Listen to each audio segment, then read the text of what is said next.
Bismillahirrahmanirrahim. Assalamualaikum warahmatullahi wabarakatuh. Perkenalkan, nama saya Suruni Abdillah dengan NIM 22002266. Pada video kali ini, saya ingin mempresentasikan materi mengenai aliran-aliran filsafat pendidikan. Baiklah, di sini saya akan membahas topik pembahasan yaitu ada 4 aliran. Yang pertama yaitu aliran esensialisme, yang kedua yaitu aliran progresivisme, dan yang ketiga yaitu aliran perelanisme, dan yang terakhir yaitu filsafat pendidikan Islam. Yang pertama yaitu saya ingin membahas mengenai aliran esensialisme. Aliran esensialisme ini muncul pada awal abad ke-20, mengusung pendekatan pendidikan berlandaskan nilai-nilai esensial yang telah teruji oleh waktu dengan tujuan membentuk pribadi bahagia di dunia dan akhirat. Tokoh-tokoh aliran esensialisme ini seperti Johann Amos, Cornelius, Johann Friedrich Herbert, William T. Harris, George Wilhelm Friedrich Hegel, dan Giorgio Santayana yang memperjuangkan landasan pendidikan esensial ini. Yang mencangkup penyampaian warisan budaya, pengembangan kemampuan intelektual, dan persiapan peserta didik untuk hidup di masyarakat.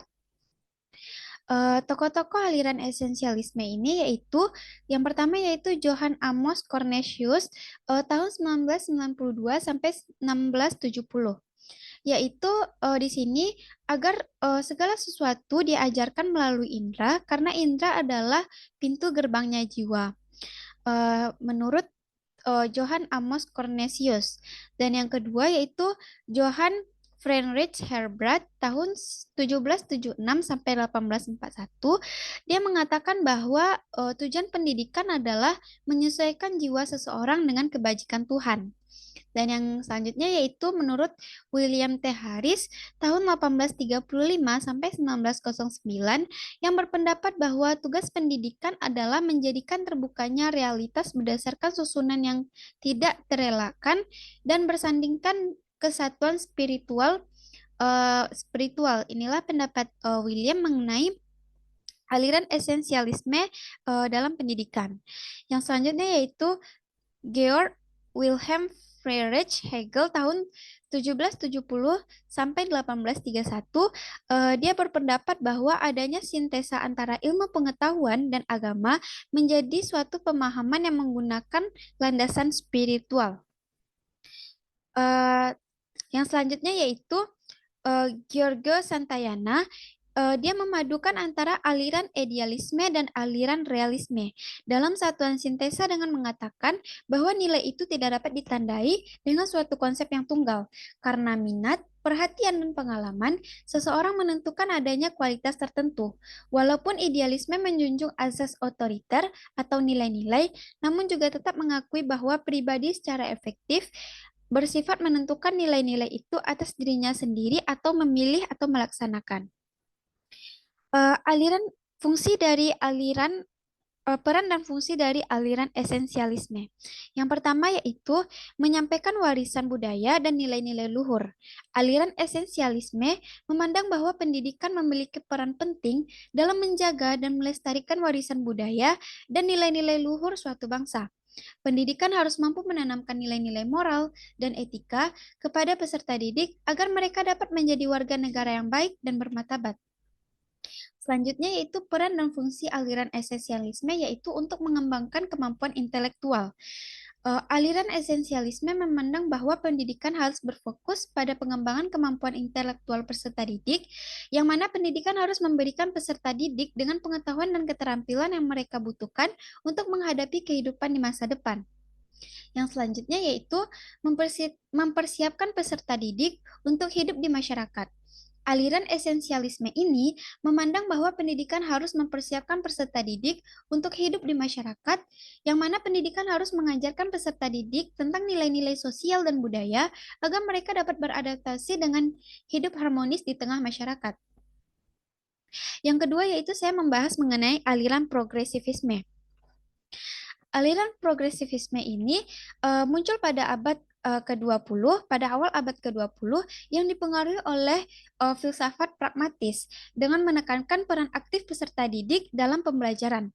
Tokoh-tokoh seperti Johann Heinrich Pestalozzi, Sigmund Freud, dan John Dewey berperan dalam mendorong pembelajaran yang berpusat pada murid, mengembangkan keterampilan berpikir kritis, membangun kreativitas, dan menumbuhkan sifat demokratif. Fungsi progresivisme melibatkan persiapan peserta didik menghadapi tantangan abad 21, yaitu membangun masyarakat demokratif dan inklusif, serta meningkatkan kualitas pendidikan melalui lingkungan belajar yang kondusif. Tokoh-tokoh aliran progresivisme yaitu menurut sejarah munculnya aliran progresivisme ini sangat dipengaruhi oleh tokoh-tokoh filsafat pragmatis sebagaimana telah disebutkan di atas seperti Charles S. Peirce, William James, dan John Dewey serta aliran eksperimentalisme yaitu Francis Bacon. Selain itu, adalah John Locke yang merupakan tokoh filsafat kebebasan politik dan J.J. Rousseau dengan ajarannya tentang kebaikan manusia telah dibawa sejak lahir. Adapun pemikiran-pemikiran yang berpengaruh terhadap pengembangan aliran progresivisme adalah pemikiran Johann Heinrich Pestalozzi, Sigmund dan Freud, dan John Dewey. Menurut Gutek, tahun 1974 di halaman 139, yang mana pemikiran ketiga tokoh tersebut merupakan inspirasi bagi aliran progresivisme. Yang selanjutnya peran aliran progresivisme. Yang pertama yaitu mendorong pembelajaran yang berpusat pada murid. Progresivisme menekankan pentingnya peran murid dalam proses pembelajaran. Murid didorong untuk aktif terlibat dalam kegiatan belajar, mengajukan pertanyaan, dan mengeksplorasi pengetahuan mereka sendiri. Yang selanjutnya, mengembangkan keterampilan berpikir kritis, yang mana progresivisme ini mengajarkan murid-murid untuk berpikir kritis, menganalisis informasi, dan menarik kesimpulan mereka sendiri. Murid tersebut didorong untuk mempertanyakan asumsi dan mencari bukti untuk mendukung argumen mereka. Yang selanjutnya, membangun kreativitas dan inovasi. Progresivisme memberikan ruang bagi murid untuk mengembangkan kreativitas dan inovasi mereka. Murid didorong untuk berpikir di luar kotak dan mencari solusi baru untuk masalah yang akan mereka hadapi. Yang selanjutnya yaitu menumbuhkan sikap demokrasi, dan toleransi. Progresivisme mengajarkan murid untuk menghargai perbedaan pendapat dan bersikap toleran. Murid didorong untuk berpartisipasi dalam diskusi dan mencapai konsensus melalui proses demokrasi. Yang selanjutnya yaitu fungsi aliran progresivisme. Mempersiapkan murid untuk menghadapi tantangan abad 21 seperti perubahan yang cepat, teknologi yang semakin maju, dan globalisasi. Murid didorong untuk menjadi pembelajar sepanjang hayat dan mampu beradaptasi dengan perubahan. Yang kedua yaitu progresivisme berkontribusi pada pembangunan masyarakat yang demokratis dan inklusif.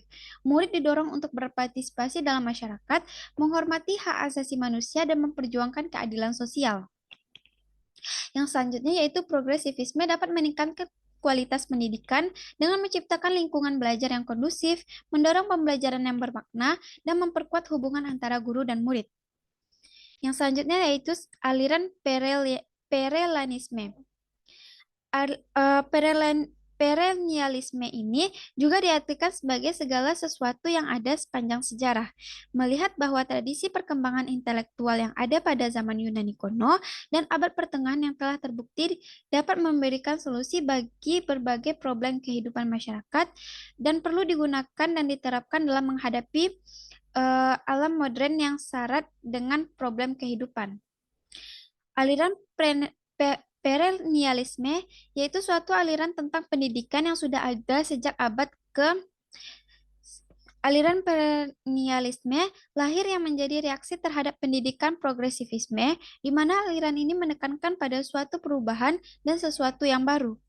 Aliran perennialisme lebih menekankan pada kebenaran, keabadian, keindahan pada warisan budaya. Pendidikan yang menganut aliran ini menekankan pada kebenaran absolut, universal, yang tidak terikat pada tempat dan waktu.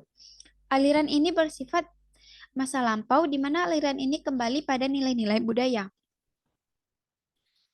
Tokoh-tokoh aliran perennialisme yaitu Plato, kekristenan, asal prakristen, pemikir kontemporer, yaitu Mariatin dan Andler, dan yang selanjutnya Thomas Aquinas.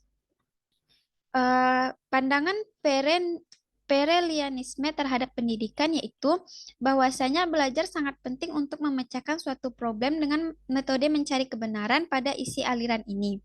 Dengan tanda kutip, boleh mengikuti adanya perkembangan teknologi tapi tidak menghilangkan nilai-nilai budaya. Pada aliran ini atau dikenal dengan aliran perennialisme, aliran masa lampau, penerapan aliran perennialisme dalam pendidikan sangat dibutuhkan agar individu tidak menghilangkan nilai-nilai budaya yang sudah ada. Yang selanjutnya yaitu filsafat pendidikan Islam. Filsafat pendidikan Islam adalah suatu aktivitas berpikir menyeluruh dan mendalam dalam rangka merumuskan konsep penyelenggaraan pendidikan Islam dan mengatasi berbagai problematika yang terjadi dalam pendidikan Islam dengan mengkaji kandungan makna dan nilai-nilai dalam Al-Quran, hadis, serta mengungkap berbagai kajian dan pemikiran para pemikir-pemikir Islam, yang mana ini berbasis Al-Quran dan hadis. Fungsi filsafat pendidikan Islam yaitu menurut M. Arifin menjelaskan bahwa filsafat pendidikan Islam bertugas dalam tiga, yaitu memberikan landasan sekaligus mengarahkan kepada proses pelaksanaan pendidikan yang berdasarkan Islam. Yang kedua yaitu melakukan kritik dan koreksi terhadap proses pelaksanaan pendidikan tersebut. Dan yang ketiga yaitu melakukan evaluasi terhadap metode yang digunakan dalam proses pendidikan tersebut. Baiklah, mungkin hanya itu yang bisa saya sampaikan. Saya mohon maaf jika ada kesalahan. Terima kasih atas perhatian. Assalamualaikum warahmatullahi wabarakatuh.